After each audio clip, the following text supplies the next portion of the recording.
Hello everybody and welcome to the United Stand. This is your latest Manchester United news and transfer news, and lots to talk about today. We will be talking about Camavinga and Coutinho and a couple of others, but we're going to start off with the whole Sancho, Werner thing.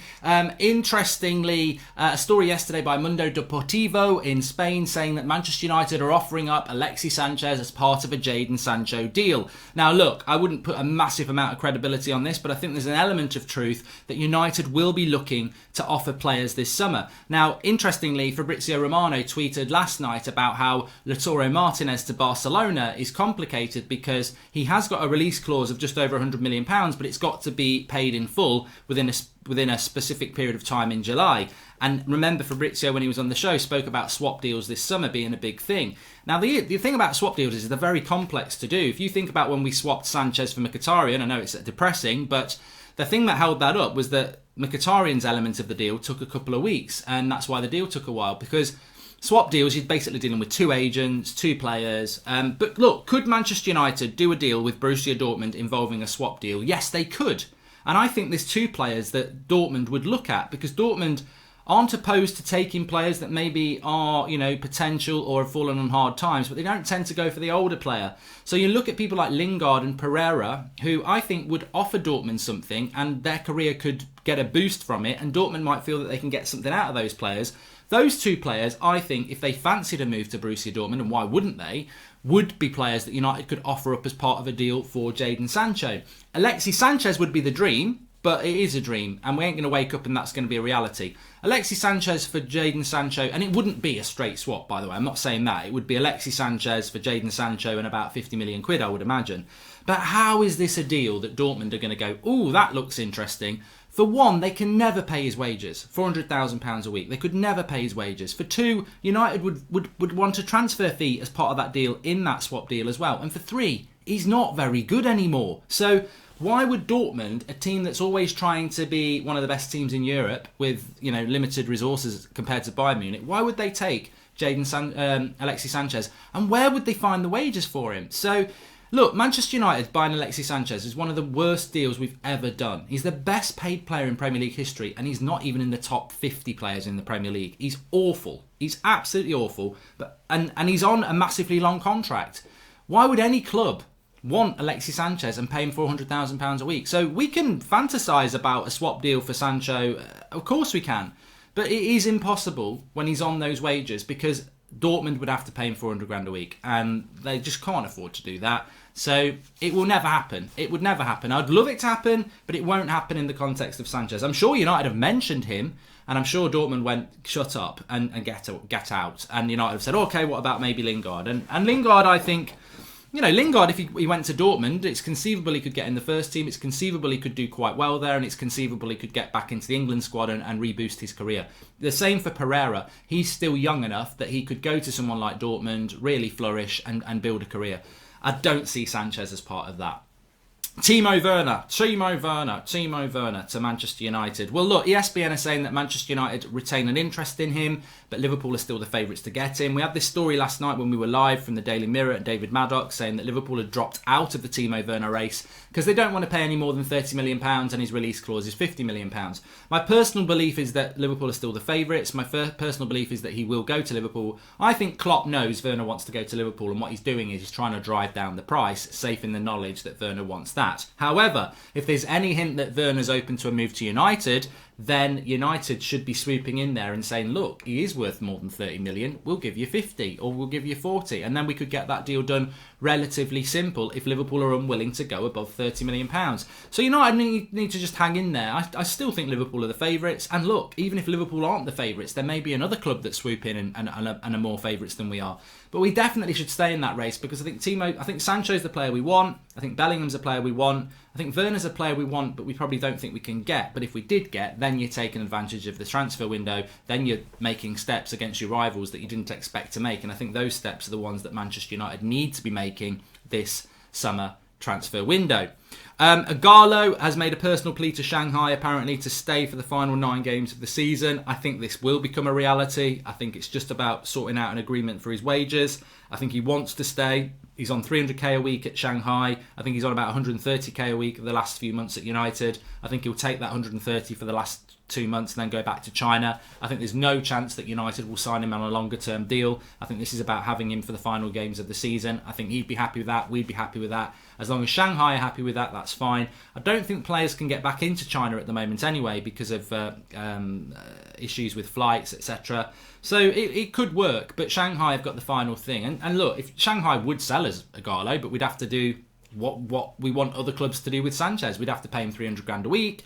We'd have to pay Shanghai about £25 million transfer fee. And then when you've got Liverpool saying they want to pay 25 million for Werner and give him 120k a week, and then we'd have to pay 25 million for Ighalo and give him 300k a week, you start to see that economically this would be a bad move for a 31-year-old. So get him on loan for the last 9 games and send him back to China, I think, is what will happen. And I think most people would agree with that because economically it's just not viable for us to spend the amount of money on a player like that. But I do like Ighalo. I think everybody likes Ighalo, of course. Just on Jude Bellingham, there was a story yesterday that he'd agreed terms with Germany, with Bundesliga, with Borussia Dortmund. We got there in the end. We're in the right area. And what the actual story was is everything is clear. That was the headline in Sport Bild, which are a German outlet, and they were saying that terms have been agreed. However, as I said last night, there's not been a deal agreed with Birmingham. And there's not a transfer fee agreed or anything like that. So it's not done with Dortmund. And that's what I'm trying to say about this. Look, it may be going the same way as Haaland did. We had similar noises around the middle of December about Haaland going to Dortmund, and he ended up going there. But towards the end of December, Ollie still thought there was a chance he would come to United. So I don't think Bellingham has agreed to go to Dortmund at all. I think that it's definitely an option for him, and we mustn't be surprised if it did happen. But I still don't think it's done. I still think that much the same as Jadon Sancho, I think there are decisions still to be made when the season has got some clarity and ended and the transfer window actually opens. So we'll see what happens with him. Interestingly, the Metro, which in the UK is a newspaper stroke website that you would never associate with exclusives or anything like that. They normally other people. They've got an exclusive saying that Manchester United are in the race for Camavinga with Real Madrid and going to fight Real Madrid for him.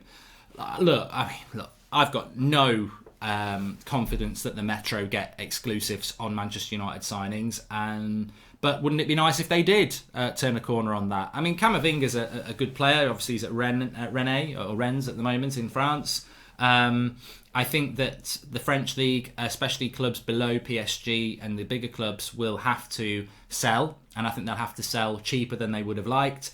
So I think that there are some decent deals to be done in France, and it's interesting that at the moment, United aren't linked to any players from France. Sancho's in Germany, Bellingham's in England, Werner's in Germany.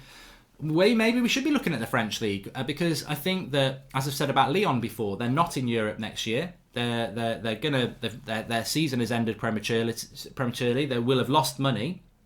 They're going to need to do deals. So I think that is rather interesting as to what could be done there. And look, if United are in for Camavinga, I think he's got potential to be a very, very good player of the future. And I think Real Madrid are definitely in for him as well. I think Real Madrid will go for him over Pogba because Pogba will cost a lot of money and Camavinga will probably cost a quarter of the fee. So I fancy Camavinga to go to Real Madrid. But look, if United were genuinely interested in him or a couple of players from France, Samore's in France as well, you could pick up somebody really cheap. But we don't seem to be linked to any French players at the moment, which is surprising because they will be available cheaper than they were a few months ago because their league's suspended and clubs will need money. But is that not a reflection of Manchester United's scouting that I still don't have major confidence that United's scouting in Europe is that good? Because there's a lot of talent in France and let's go and get some, especially in this market. Economically, it makes a lot of sense. Coutinho's apparently been offered to us as well. ESPN are talking about this, but United have rejected it. This is 100% the right thing to do. Coutinho played for Liverpool. He's been to Barcelona. He's been to Bayern Munich. He's not set the world alight at those two clubs. He's also a former Liverpool player. He's still relatively young. I think he's like 27. I think Coutinho's a good player, but I think his next step's got to be an Arsenal. It's not a top 5 club in England. So I wouldn't want Coutinho at Manchester United. I think we've got Bruno. He's not a winger. He's not what we need.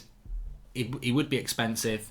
And again, I think he reflects what United don't need to do anymore. Don't go getting decent players who flopped at bigger clubs than we are at the moment in the hope that they will find themselves again. It would be like signing a James Rodriguez. It's like what we did with Alexis Sanchez. Instead of going and getting those players, get the players that want to make a step up, that have not played for a big club, that their career's on the rise, that stepping up to Manchester United makes them hungry and passionate to go to the next level. Not the players dropping down because they need another chance. And that's what the situation with Coutinho would be. So it's a big, fat no from me on that one. Let's have a look what else there was to talk about. Coutinho, Real Madrid, Sancho, Camavinga, Bellingham, Gallo, Werner. Sanchez for Sancho. As I said, I don't know how do you solve a problem like Alexis Sanchez? He's so desperate to go, he takes a pay cut, or somebody from China comes and gets him and he fancies that. But I mean, it's interesting. I was at a podcast last night with Phil Brown at Malakian's. It's Beyond the Pitch, isn't it? Their podcast. We were talking about Sanchez, and Phil was saying, "Look, maybe there's still a player there." I don't agree. I don't. There's not a player there. That's the thing with Sanchez. We hope that he'll come back and turn a page and be a valuable player for us, but he isn't going to be, because for one, he's not the player he was 3 years ago. For two, even if he was, what would the point in being playing Sanchez ahead of Martial or Rashford or Sancho? Because they're going to be here for the next 5-6 years. He's going to be here for the next year. So it doesn't make sense. Sanchez makes no sense to United. There's no long-termism. There's no talent anymore. And he's very expensive. He's a massive mistake made by the club, and we need to eradicate that mistake by removing him from the football club somehow. And it's not Solskjaer's fault. He inherited that problem from Mourinho. Thanks everyone for watching. Smash a like on the video. Subscribe if you're new. And we'll be back later on this evening with another live show. Speak to you in a bit.